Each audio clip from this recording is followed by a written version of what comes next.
నేపాల్లో సంభవించిన ఆకస్మిక వరదల్లో మానస సరోవర యాత్రకు వెళ్లిన కర్నూలు జిల్లా ఆదోనికి చెందిన 4 యాత్రికులు చిక్కుకున్నారు. ప్రైవేటు ట్రావెల్ ద్వారా వెళ్లిన 150 మంది సభ్యుల బృందంలో వీరు ఉన్నారు. మార్గమధ్యంలో భారీ వరదలు రావడంతో ప్రయాణం నిలిచిపోయి తీవ్ర ఇబ్బందులు పడుతున్నారు. అయితే గ్రూప్ వీసా నిబంధనల కారణంగా వారందరూ ఒకేసారి తిరిగి రావాల్సి ఉండటంతో సహాయక చర్యలు కష్టతరంగా మారాయి. ఈ నేపథ్యంలో స్పందించిన ఎమ్మెల్యే పార్థసారథి చిక్కుకునే యాత్రికులతో ఫోన్ ద్వారా మాట్లాడి క్షేమ సమాచారాలు తెలుసుకున్నారు. వారందరినీ సురక్షితంగా స్వదేశానికి రప్పించేందుకు తగిన చర్యలు తీసుకుంటున్నామని ఎమ్మెల్యే హామీ ఇచ్చారు. చెప్పారండి మన వాళ్ళు.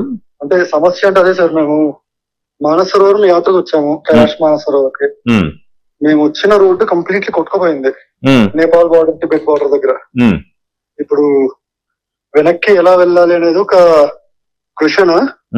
మాతో పాటు వచ్చిన గ్రూప్ వచ్చేసేసి వాళ్ళు ఇంకా శిఖర పరిక్రమలో ఉన్నారు. అంటే నాకు హెల్త్ బాగాలేదు కాబట్టి మేము వెళ్ళలేకపోయాం సార్ పరిక్రమకి. బట్ వాళ్ళు రేపు లేదు మర్నాడు మధ్యాహ్నం టైంకి పరిక్రమ ముగించుకొని వచ్చేస్తారు. ఓకే. దాని తర్వాత ఏంటి, ఇప్పుడు మేము డార్సన్ అనే ప్లేస్ లో ఉన్నాం సార్. ఓకే. ఈ డార్సన్ అనే ప్లేస్ అసలు ప్రాబ్లం ఏం లేదు. 15,000 feet ఆల్టిట్యూడ్ లో ఉంది, ఇక్కడ వరదలు ఏం రావు. సో కానీ రిటర్న్ వెళ్ళాలంటే ఇప్పుడు ఆల్రెడీ మొత్తం కొట్టుకుపోయిన రోడ్ లో ఆల్మోస్ట్ ఒక 10 బ్రిడ్జ్లు. వెనక్కి రావడానికి ఏదైనా ఇబ్బంది వస్తే నేను వాళ్ళతో మాట్లాడతాను. ఎవరితో మాట్లాడాలి, నాకు ఏదైనా నెంబర్లు మీరు పాస్ ఆన్ చేస్తే నేను మాట్లాడతాను, లేదా నేనే కనుక్కొని మీకు అప్డేట్ చేస్తాను. ఏమండి, నేను డాక్టర్ పార్థసారథి ఎమ్మెల్యే ఆదో నుంచి మాట్లాడుతున్నాను.